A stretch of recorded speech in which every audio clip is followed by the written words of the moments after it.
Welcome to this special edition of The Crunch, recorded live at REBar Camp 2019. REBar Camp is an informal unconvention focused on the free exchange of ideas where all attendees are encouraged to participate. Thanks to our speakers this year who contributed their time to the event, and please enjoy this special episode. So I started in property management completely by accident. I had done a degree in graphic design, had no idea what I wanted to do, had a mild freak out. I'm originally from Ireland, so just decided I needed a 3-month holiday. I needed to have a break. Came to Perth and never left. I was running out of money and I thought, I better apply for a quick job. So I went for a reception position and they said, no, give property management a try. And I was like, ooh. But I thought, yeah, okay, I'll give it a go. So I kind of fell into it by accident. But I very, very quickly learned that I actually really loved it. And to me, property management isn't actually an admin role in any way. Property management is completely about people. It is dealing with people, dealing with problems and fixing problems constantly. I'm just going to pull this out in case I forget to say anything. I find that actually gave me a real passion and gave me something that, to me, there was growth with it. I could change what I do and I could do more and I could change how that job was done as well. So when I started, it was really easy and properties leased themselves and everyone was happy because the rents were so high and everyone was telling you did a great job all the time. And then it got really hard really quickly. So obviously the rents dropped and the tenants all of a sudden had like a million more rates than everyone else.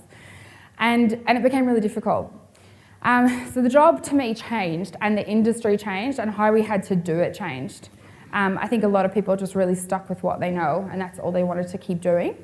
But to me, I felt like you had to do it a different way. So that's where I kind of took it. I mean, landlords had it really tough. They became a lot more difficult. Our tenants became more difficult. Staff were really burnt from it. I mean, people just did not want to do it anymore. It was too hard and it is hard. It's a really difficult job. That's why I was sitting there going, what am I going to call this talk? And I was like, this struggle is real. It is so real and it is a struggle most days. And most days it's a really thankless job as well. But then you get that one thing and then it makes it great and it changes it. I guess anyone in property management, have you had a really terrible day? Have you had a day when you're like, no, I'm not doing it anymore. Done, finished, out. And for me, I had to really look at that balance between it. So you have to find what it is that you love about what you do, and you have to really focus on that. And you have to have something that makes you really happy separate from it. So you got to have that work-life balance to kind of deal with the stress of it all. So I guess everyone's kind of different, but I decided that if I could make it so much better for my landlords and better for my tenants, then my job's going to be 10 times easier. So I think that starts with your processes and how you do things and having those checklists behind it and making sure that everything is done the same way and the right way has made a massive difference for people. Having a good team behind you makes a massive difference as well. If you've got someone that's in a really negative space and they're bringing that whole thing down, it's just contagious, it's toxic, and that passes on through everyone as well.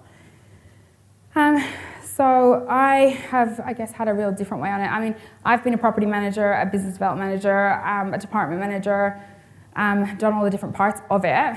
And I have a very different way on how I look at signing new business and getting new people. I've taken it basically in a sales role. So I think that property management has changed and you have to look at it from a sales perspective as well. One of the things that's worked best for me is videos. I do videos all the time and they're raw and terrible, and I will just lift my phone and talk to it, or I'll jump in the car and I'll have a time lapse when I'm running somewhere. But I get so much traction from that and I get new business from that. I get referrals from that. I can grow the portfolio from that stuff. I post pictures of my dogs all the time and people are like, why? But people want to see that you're a human and they want to see that you're a real person, and people want to deal with good people and normal people. So as much as I'll run all that kind of raw and like easy and just lift the phone and it's literally just me and talking to it, I also try to put some really good content for my landlords. And one thing that's worked really, really well for me is doing updates. So I will get a professional update on every single month. And I will just talk about those stats that are out there for everyone. You know, like your vacancy rates, your average rents, what's happened in the market, what's happened in that area. But I'll record a video and I will just send it to my landlords. And they love that. You know, it's out there for everyone, but people don't know where to look for that information. You know, everyone's a bit sad and sore because they're not getting what they were getting, but a bit of positivity and a bit of news like goes a really long way. And if I have someone that, you know, has 5 different properties and they're managed by other people, I look like I'm doing 10 times more than that other person, but I've actually probably spent 30 minutes, had a video recorded, and I'm sending it out to my database. They've got that. They can see that I'm trying to do a bit more. They can see that we're giving a little bit more. And it's, to us, it's just easy. It's just we know that stuff, but we forget that those people don't know it. So I try to push a lot of that. I think that there's, like within property management, again, you know, sales are out there, they're door knocking, they're dropping leaflets, they're, you know, knocking on the doors. We don't really do a lot of that. We kind of wait for it to come to us. So again, I'll push these videos out and I'll really target who I push them to. You know, I will, you know, target those audiences. You get all that kind of, as long as you're doing it properly, it can go so far now. So I've tried a lot of that and I've got so many referrals back from that and people that will then ask questions on it. And I think it's just about giving as much information as you can to those people and it will come back to you 10 times. I've tried a lot of things as well. So, you know, again, real salesy, you know, we've done property blitzes and we've just said, right, okay, let's really advertise this. Let's market to the entire suburb. Let's put our signs up through the whole suburb, you know, balloons, pointer signs. So if anyone drives to that suburb, they're just like sign. They can't miss it. It's absolutely everywhere. And all we've actually done is a day of home opens. But everyone who's driving around that suburb is like, wow, what are they doing? You know, they're everywhere. They're proactive, they're leasing, they're getting results. But we've actually just run what we do every single Saturday. You know, but it's got that effect and it's got those results there. I think as well, like what you give comes back 10 times. So if you make sure that you are giving back, again, sales thing, but if you're giving back to your community and you're giving that information, it comes back to you. People will always come back again. Has anyone got any questions at all that they want answered around that marketing and what has worked? Can you walk us through like a video wrap for the week? Yeah, so I'll do one professionally every month. So I'll go with a monthly one. And then I'll really focus in on what has worked for us that month. You know, if I've had something that's had a massive leasing result, then I'm going to talk about that. You know, how many people came through those home opens? How many inquiries did I get through that month? How much has that increased from the month before? You know, are those rents lifting in Perth? Is the vacancy rate dropping?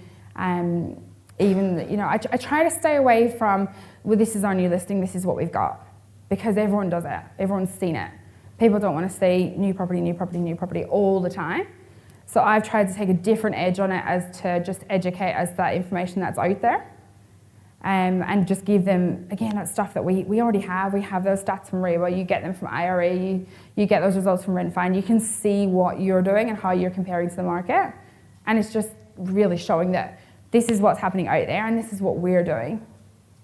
And kind of giving them that information. That's the bulk of it probably. And it might only be a 60-second video. Well, what's the engagement level on a weekly wrap? I find that I get the most engagement from it when it goes out with statements. I get lots of people coming back, they want to know more, they may want to share it onto their friends. If I've got a promo that I'm going to run that month, that gets quite a lot of engagement. So if I might want to push, you know, tax depreciation coming up to tax time, and I'll give them a bit of information on that then. And I'll talk a bit, like, so many people just don't realise, again, what that can mean to a property. So it goes from the database and then it speeds off to the social media and all the other avenues that Yeah. the business functions from. Yeah, so So mainly from the database. from the database and on social media, yeah. So pushing it out, yeah. And targeting that marketing as well. So putting a little bit behind that and targeting that can push that quite far as well. Yeah. Has anyone else? What type of content do you find that your particular audience engages best with and wants to know more about? Honestly, it's the silliest stuff. You know, I can get into the car and put my phone onto the little holder and it's the road, and I'll time lapse it and I'll go out there, or I'll set it up in the office and time lapse it. I'm just doing what I do every day, and I get loads from that. Or I will get home and I will pick up my dog and I will take a video and talk about how many tenants have pets and the difference that allowing those pets is going to make to that property as well. So it's actually those like silly and raw things. It's not even the things that I spend hundreds of dollars on and necessarily, like, you know, put money behind or get done professionally. It's actually, people just want to see real people and they want to see what you do and how you do it. Anything else? When you push it out on social media, does that go with an advertising spend or is it organic? Sometimes, but not very often. I mean, I run my own page, and I've always gone through like the business page as well. So obviously with the business page, that's where I would tend to put the money because it usually has a bigger audience. And then I run my own page as well. But actually, I've never had a lead from my the company page. I've never had someone contact me and say, yep, I want an appraisal. Whereas I will get that through my own personal page. I will get people that will contact me and say, hey, I want an appraisal. What do you think this is worth? And then it's about locking that in and getting there as well. Did you get more from Instagram, Facebook, or LinkedIn? I think Facebook. Yeah, Facebook's probably the majority of it. I find that you get a lot of views on Instagram. A lot of people watch that, but there's not as much engagement with Instagram as what there is with Facebook when people actually want to book that appraisal and get that job done. Yeah. So you're a coal-face property manager or you're a BDM? I manage a department at the minute, so and I'm BDM. But for years and years, I've done property management and BDM at the same time. And obviously, when you are running both, you have that edge as well on what you can offer people. You know, people want to deal with who they're dealing with. But again, if you've got those right processes in the place, it's easy enough. You know, it's not hard to sell what you're doing if you're doing it properly and if you're doing it right. I find that building in, service guarantees is just, again, something that no one else is doing. It seems so simple, but no one else will offer someone a service guarantee. And it would be something so simple as I will say to them, if you sign up with us, I'm going to return your call every single time within 24 hours. I'm still giving myself time, and it's never usually going to take me 24 hours, but people's biggest pain point is that someone won't ring them back. And obviously then you have to get your team on board with that as well, because you're giving that out then as a money back guarantee. You've got to be careful that you're not causing any risk there, but giving those extra things and letting people deal with a real person seems to make a massive difference. Any other questions? Yeah? Being in a BDM role, how do you guys structure the handover process? Because you're saying a lot of the time when you're out there in that business role, people are becoming familiar with you. Yeah. And like dealing with you, they can understand what you're doing. And then you have to pass that on to the team member. How much work do you actually do before you hand that over? And what's your handover process? Like, do you do a video introduction and then another property manager, or how do you do that? Yeah, so I've tried and tested every different way. With those video profiles, I'll send a video profile of myself before I even get in front of them. I find that makes a massive difference they know who they're going to meet when they get there. Then once I've got everything sorted, I really baby it until it's on the market, and then that property manager then gets to form that connection. Because the last thing you want to do after you sign that business is to lose that business. So at different points I've done different things. I have real control issues, like I like to hold on to everything. And before I'd get to myself where I would keep it right the way through. I would lease it. I'd do my own PCR, everything, start to finish. But it's just not sustainable. I mean, you can't do everything. So I've had to learn to put processes into place to make sure that everyone's getting the best experience from it. The best thing I can find from it is, I meet them. I keep in contact with them. I make sure that property is compliant. I make sure that advertising is going well. I'm happy with that ad because, at the end of the day, it's me that's promised them what they're going to get. So I make sure I'm happy with that. I probably go to a few of the home opens as well, make sure that they're getting that feedback and that I can see that I've priced it correctly and that it's going to move, because it's, again, worst thing that can happen. And once it leases, then I make sure that relationship is good. I have done profile videos before on property managers and sent that out as well. So as soon as they come on board, it's, welcome, this is your person, they're going to help you. But again, if you've got the right person in that position, it's again quite easy. You've built that trust up, and as long as that continues, people seem to stay quite happy with it. Is there anything that anyone else would like me to talk on? Yeah? When you're doing your spiel with your potential landlords and that sort of thing, obviously it's always hard to differentiate between why should you go to this agent and this agent. What do you think is your point of difference, and how do you show that to your clients? So I find that when I'm going up against all these other people, that what they provide is not actually worth a lot of value. You go and look what other people are handing out, and people have quite often got a page that's printed out, it doesn't have a lot of information, or they have something that's 10 years old and it's just not relevant anymore. Property management has changed so much, and you've got to keep it relevant to keep people active. So I do have a pack in that I've actually made a resume. So I've literally will go in there and I'm selling myself. I've got a resume that has a bit of background information on what we've done. It has our points of difference. My biggest one is my service guarantee, so I've got all that information in there. Then I'll go through my different fee packages. I've got testimonials, so I'm really putting my best foot forward basically with that resume. And then I've obviously, I filled it in at the back. It's got your legislation, it's got your insurance, it's got your tax, it's got all that information. But when I go out there, I don't like to sit and read through a book, because people don't want to do it anymore. They just want to talk to you and see what you can do to help them. And how do you tackle fees against competitors?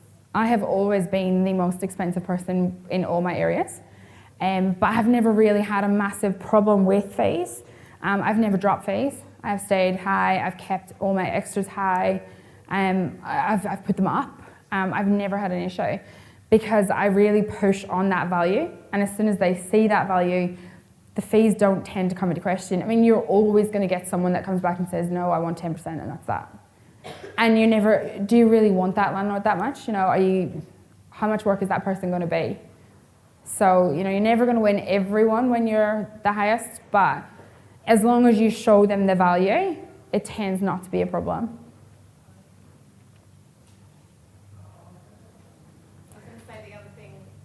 I heard Stephanie talk a couple of weeks back, and one thing that I love that you said that you did prior to that, first she gets a phone call coming into the office, but her first point of contact will be, right, we'll book on this date, and then she'll send a video, to the owner, sort of just, what you do, who you are, prior to that appointment, which I thought was it builds that trust straight away.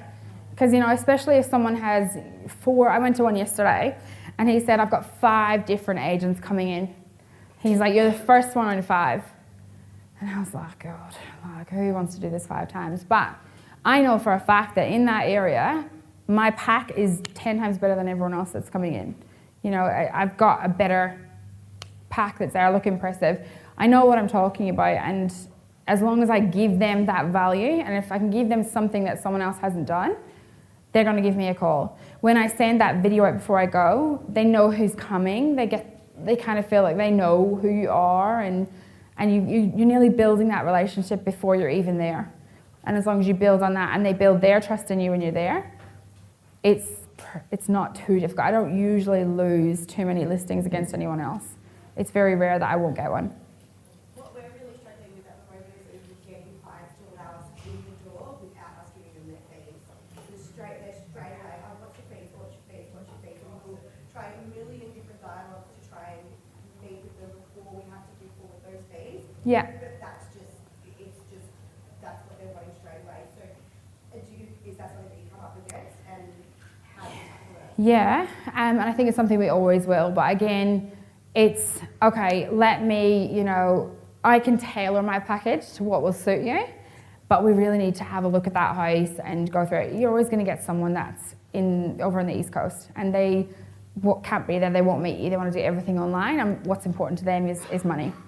And with those people, all I do is make sure that I provide some value in that email that I'm sending. So again, they're going to get that resume and it looks good, and they're going to get that video, and they're going to get to know me, and they're going to get some information on what we do and how we do it. I'm going to really push on that service guarantee.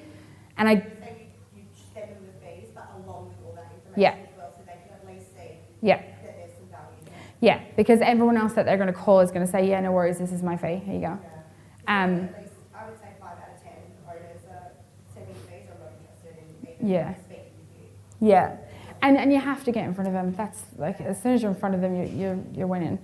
And so it's making sure that you can provide the value that will then let them come back and listen to you again. So in that first email, you've got to make sure you put as much into it as possible, because more is obviously better. If I just send in the fees, they're going to go, whoa, you're expensive, see you later. But if I show them what I can do, they're going to give me a call. Did anyone else get anything? Is there anything that anyone's really struggling with in property management at the moment? Just as a licensee, Yeah. I'm just interested in the fee structure for BDM. Yeah. So are you paid per property or monthly fee or With BDM, usually, I mean, you've got a base salary plus you're on commission per signed. Yeah. But I mean, everyone kind of works it differently. Most people will pay it as per management signed. Yeah. And some people structure that differently again as to how they do it, where they're working, what they're signed on. Everyone's kind of different with how they do it. Yeah.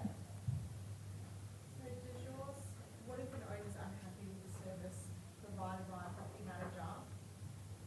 I don't need to know, I guess, the specifics of your service guarantee, but do you offer a remuneration to them if they're not getting that service? Yeah, yeah. So the service guarantee pretty much says on it that, you know, if it's something that we can't rectify, then we'll manage the property for free for 3 months. I have done that for years and years and years for teams of people, of up to 9 people. I've never had to refund anyone anything or manage anything for free.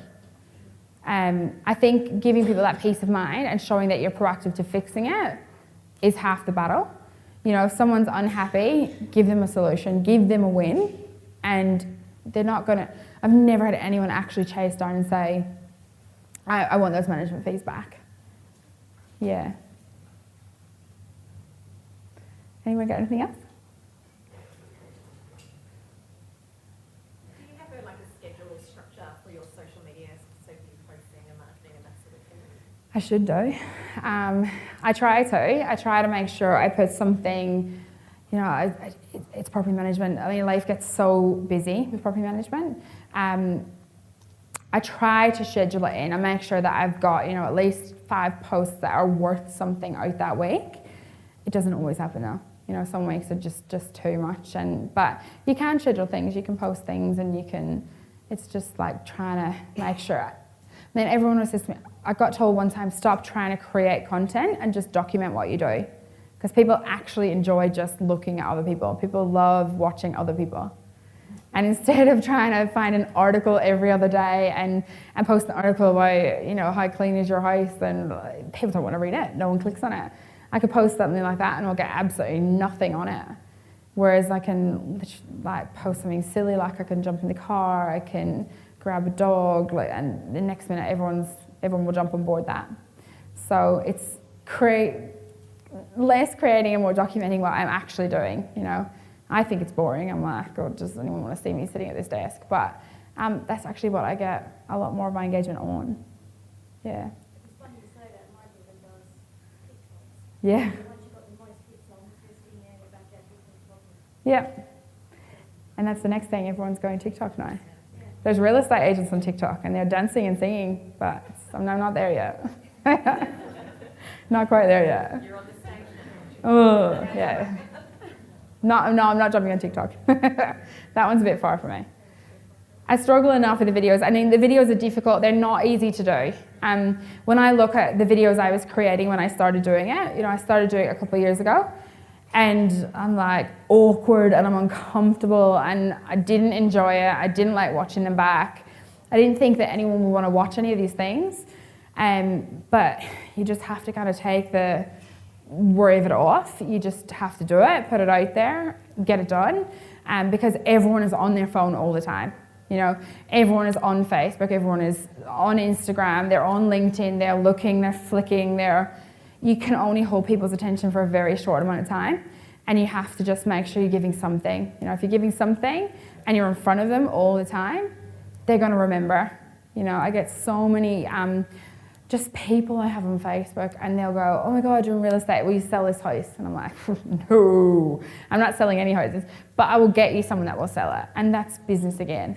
Or I want to buy an investment, can you help me?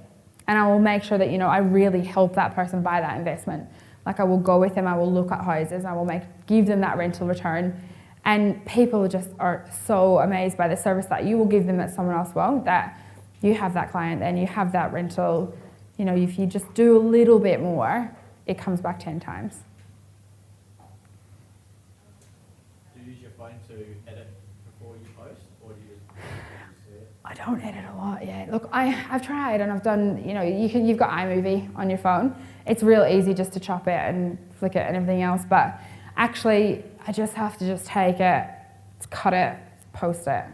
When you can edit, you can add music to them, you can do whatever you want with them, but again, I find that the post that I made where I did do that, and I cut it and I added a bit of music to it and that stuff, it didn't really actually get the engagement.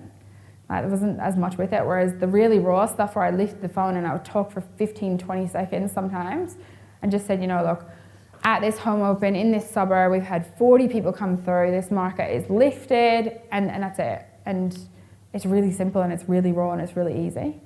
And that will get more then. But I do find with my statements, I'll do those properly. I think that gives a bit of difference. And with your profile video, I'll do that properly. I think that's all being filmed professionally, and that's when I'm kind of setting, you know, I'm selling myself really, whereas the other stuff I'm just trying to create something that people want to listen to and that's worth some value to someone. Yeah. Has anyone else got anything? I mean, Stephanie's probably not going to say it, but I recommend everyone goes and watches her video, especially the profile one. I'm not even from the same agency as Stephanie, but it is really, really professional and really well done. Thanks. I want to rent my property through you. You know, it's just really personable and really, really well done. So if you know, I know you're not going to kind of toot your own horn, but I'll toot it for it. It's really worth going and watching that and getting an understanding of what Stephanie's meaning by her videos, because they are really, really good. So Thanks. take that tip and do it. Yeah, I think especially with that profile video, you just have to make yourself be seen as a person, you know. We're all people, but when people are looking for an agent, they're picking from, you know, we're all the same to them. You know, we've all got a different set of fees, but, you know, you've got to show them what difference you can make to them and how much you can and give to them, really. Yeah, and especially I think I've had a couple of people go, I watched your video as I walk in. I'm like, but most of the time they'll go, oh my God, I watched your video. I didn't know that you were a landlord. What did you do with this? What did you do with that? Or, oh, I didn't know you've, you know, done that or this. And they'll actually ask me questions. You know, I don't give too much away on it, but I just give enough away that someone then wants to ask me more and they want to ask another question and they want to know a little bit more. It makes it more approachable, I think. That's Yeah. what you've done right. Yeah. You know, I don't really know you, but I feel like I know you a little bit. Just watching that video, which Yeah. I know sounds a little bit creepy, but it's true, you know. Yeah. Just from watching that, and you know, it was Tamara who kind of said, just watch it and see what you think, and it's a really well done video. So yeah. It's kind of the thing with all the videos though, they're all there just to give someone a little bit of education and build that trust. So And see it face. Yeah. As simple as that. yeah, people won't forget. Yeah. Yeah, definitely. As long as I keep getting in front of them and getting in front of them, then when they actually need someone or someone else says that they need someone, then they're going to give me a call. Yeah. So Stephanie, do you recommend that property managers do these updates or the videos?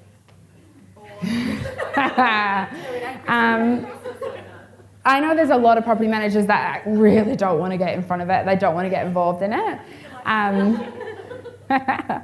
But it's going to help you. You know, you're taking on that new management and you've got to build a relationship with a new owner as well. So, you know, just giving them, you don't want to ring them up and say, hey, yeah, by the way, I've been here for this many years, and, you know, if you've done really well, you've won an award, you're not going to go, hey, and I won this award, and da-da-da. But it gives you an opportunity to give a real background on yourself, you know, tell them what you're like, what you enjoy doing, you know, how long have you been doing it, where have you been, and it actually takes away that awkward conversation then whenever you do have to speak to that landlord, you know.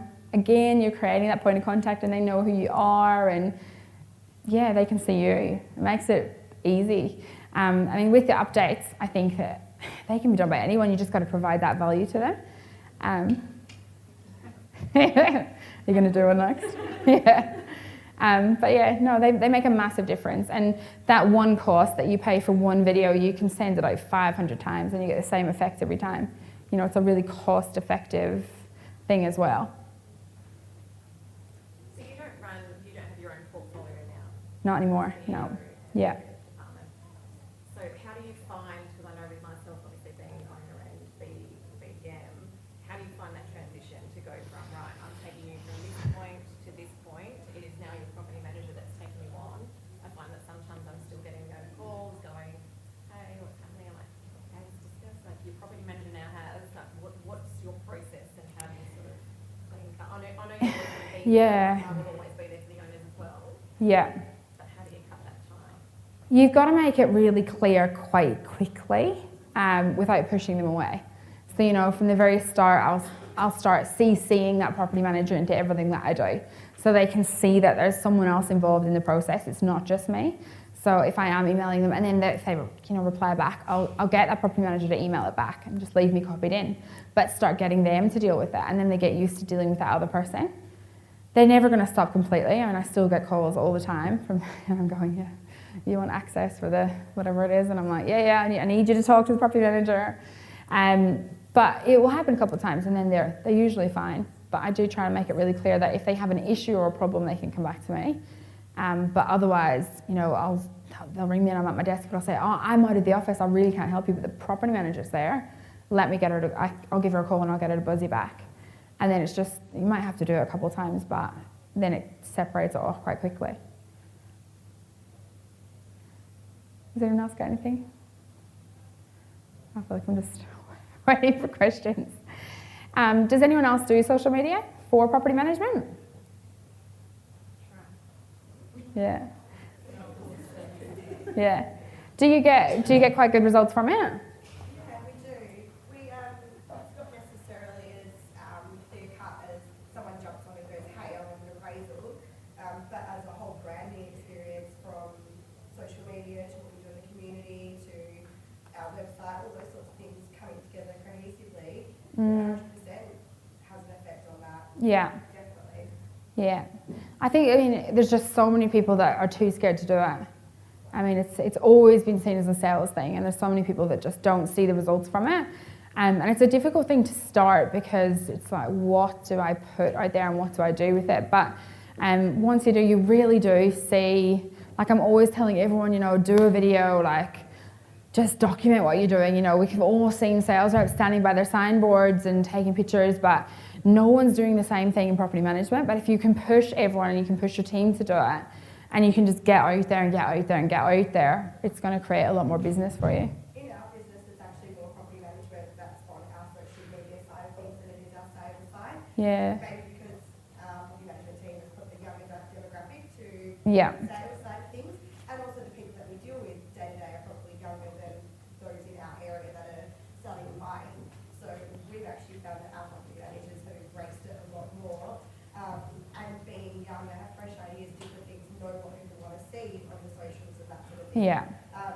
We've found that most of the stuff that we get most engagement in has got nothing to do with real estate. It's about Yeah. us talking about what our favourite food is or Yeah. those sorts of things. And just positive stuff. Yeah. That's what we get most engagement from. Yeah. It's like just putting on a quote saying it's Monday or it's Friday and like it's time for wine, and everyone jumps on board because everyone's like, yes, it's definitely time for wine. And you'll get heaps of engagement on it. But as soon as people start commenting on it and liking it, it gets pushed out 10 times more, and then your page audience grows. It's really not all about real estate, and it's not about articles anymore. It's just about being there and letting people see what you're doing And it makes a big difference. Yeah. It's made a huge difference in our business. And even if you think of like your friends and family start seeing you on the socials, so your friends and family will start sharing you. So even though they're not really good business or anything like that or client, they will share you around because they're Yeah. proud to see their daughter talking whatever she's saying on there, and so Yeah. that gets shared around, and that does push out to clients in some form. Yeah. Yeah, I post my dogs all the time. But actually, again, same thing. I'll post a picture of my dog, and like everyone will jump on board it. So it is just about finding something that people want to look at. Yeah.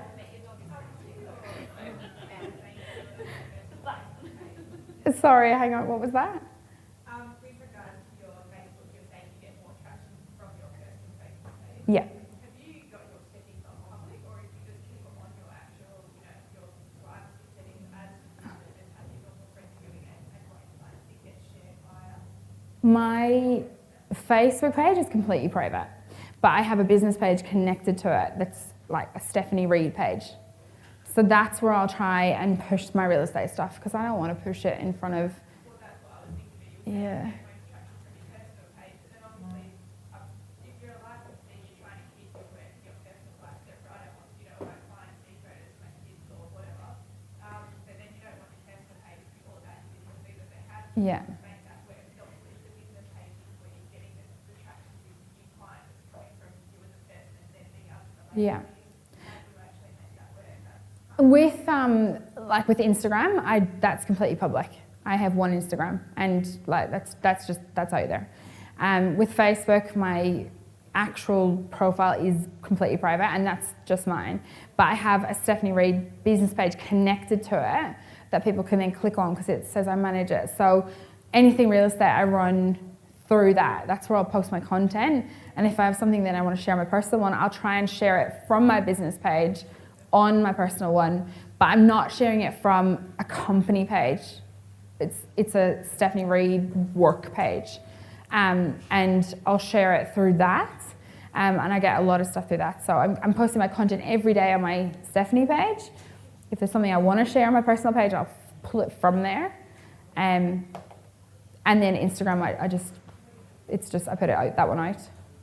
When you're saying you've got your business page, do you mean it's still like an individual Facebook profile, but it's just Not like a person profile. So, when you set up your own personal page, it's as a person. This is a page. So people can't add me as a friend on it. They can just like the page. Yeah, because I don't want to hound people down and add everyone as a friend and da da da. But I just have it where people can like it, and if they want to stay on it and look at the stuff, they can just like the page. And I've tried it as a person, but I don't think that one works as well. I think having a page people can like, and that seems to get more traction and views and things like that on it as well. Yeah. Yeah. Yeah.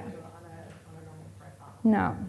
And then you can choose where you want it to link back to as well. You can have that link to your website, you can have that link to YouTube, you can choose where that feeds off as well.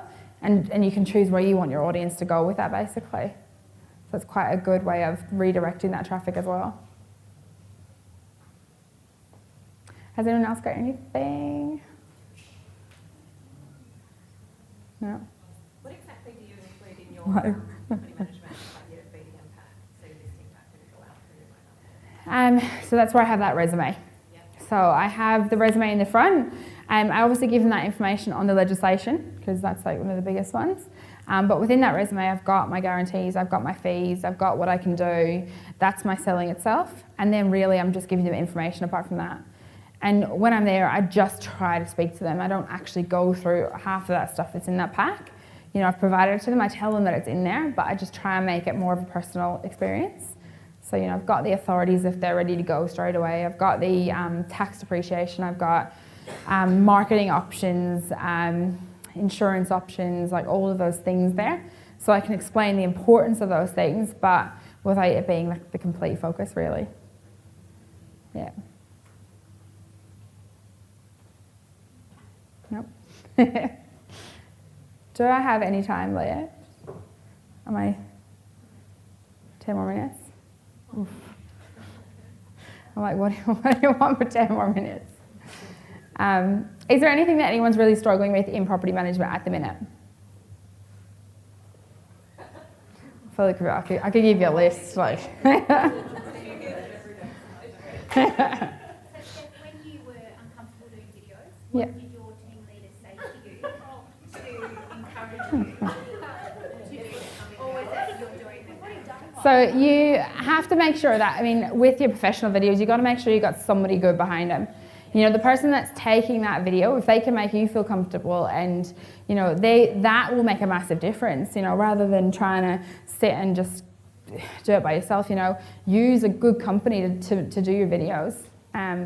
You know, that makes a massive difference. You know, they'll sit with you, they do it every day. I mean, that's what, we're good at real estate, but they're good at video, you know.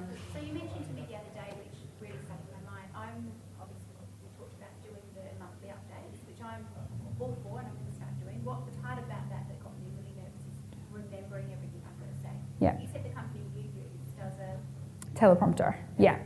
Yeah. So at the start they didn't, and I used to have to it was chop and change, and I would like say something and then I go, what was I saying next? And it would stop. But now I will literally write my script, put it on there. It comes up on the camera when I'm talking, and then at least I can get one video that's seamless. I can talk straight through it, and it's just done. I think that's the thing that most people, I know about our team, that was one thing we're really nervous about. Yeah. We've just done our video this week, so thanks for that. But it was really hard remembering everything that they wanted to say. Yeah. So we ended up breaking it down to line by line. But then when you see the finished product, even though it's great and I'm really happy, there is a little It's a bit choppy. bit choppy. Yeah. So I think in the future, knowing now Yeah. that you have that teleprompter about it. And again, you actually don't even need to do it professionally. There's actually an app that you can, they have a free one where you can set it up against your camera and it will just roll through your text for you. Or you can have it so it plays your text while you're recording. So as long as you record it on like your selfie camera, it will actually play your text while you're speaking. So, you know, and I think that was like a $10 app or something. So I didn't know about it at the start, and that's why mine used to be like, stop, hang on, I forgot what I was going to say. But even that, you know, I used to just set the phone up above the camera and it just rolled through it at the speed that suited me. Can I chip in? Yeah. If you don't have a teleprompter or an iPhone or that just doesn't work for you, write down your key points. So what the Like one, this? 2, 3, 4 things you want to say. You know all the words between it because you guys know what you're talking about best, you're experts. And just go through it. Talk as if you're talking to a client in front of you, or to a colleague, or to your mum, or someone that you feel like most comfortable chatting to, and the rest will start falling into place the more you do it, the more practice you get. So if you don't have teleprompter and reading text word by word and it frustrates you getting it word perfect, that's a good alternative. If you want to do it, it's a good way of just getting started. Yeah. I used to write it on a big piece of paper and just stick it up behind. And then I'd look back at the video and I'm going, looking at it. But it gets a lot easier. I mean, you have to just start, and you can take 10 videos and not show them to anyone because they might be absolutely terrible, but at least you started, and then by the 10th one, it's probably 10 times better than where you started. And something that you think has no value and no one wants to listen to, someone else actually might. You know, someone else might take something from it. You know, you think it's something really simple, but someone else doesn't know that. You know, they don't, you know, they might learn something from it. Yeah. So have you done my custom videos that work now? 100%. You're next. Get ready. But it makes a big difference. It'll actually make your life a lot easier. You know, you can, especially when you're talking to new people, it will create that relationship for you. Why would we do that when you're supposed to do it? No. Is anyone else using profile videos within their business or sales or property management? Yeah. I mean, it's something that, you know, people in sales were always doing. They were sending their introductions, and I thought, well, why don't I give this a go? And yeah, massive difference. But again, when I look at the one I shot 3 years ago, because I've been doing that probably for 3 years now, and I look at the one I shot 3 years ago compared to the one I did a few months ago, and it's like, ooh, why was I sending the other one? I think if you've got a video in your office, it's important for property managers to have a profile video because Yeah. in our office, for example, we've got a video, he signs it, comes to me, then I appoint a property manager. So that client hasn't met the property manager. So in that first intro, they send their intro video. Yeah. Hey,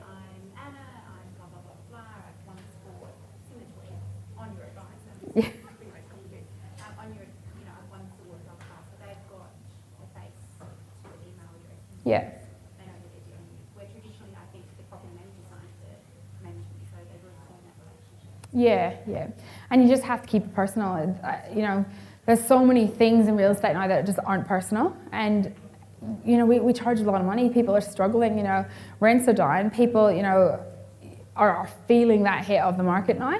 You've got to make a difference. You've got to be different. You've got to show them their value, or you just, you're going to lose them. And, you know, you want to keep them long term, you've got to keep giving them and giving them.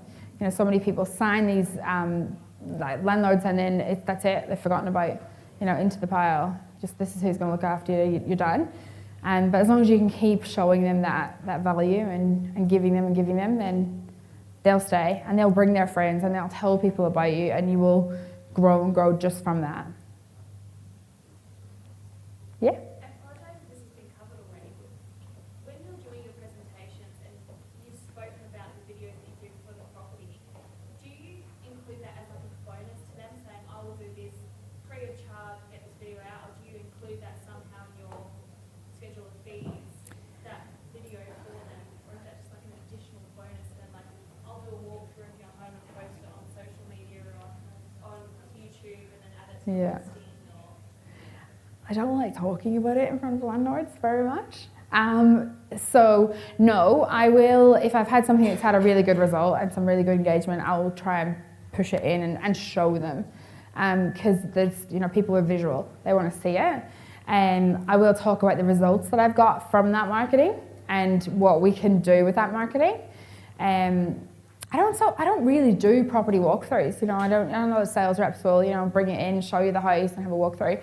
I don't do that at all, really. I actually just push more with the good news stories and this is what I'm doing and documenting, so people can see that I'm working all the time. You know, if they can see that I'm doing and doing and doing, then they're gonna, you know, trust that I can do the same for them. Are they mainly Facebook Lives, or are they use professional video shoots to do that? Both. The only thing I do with professional video is profile and a monthly update. Everything else I just shoot myself on the phone. So I'll just jump on Facebook, I'll literally lift the camera and I'll just go. You use a stick or just in your hand? Half the time I'm not prepared for it and I'll just use my hand. I do carry everywhere with me a little tripod, and it's one of these little ones from JB Hi-Fi. It's like $50.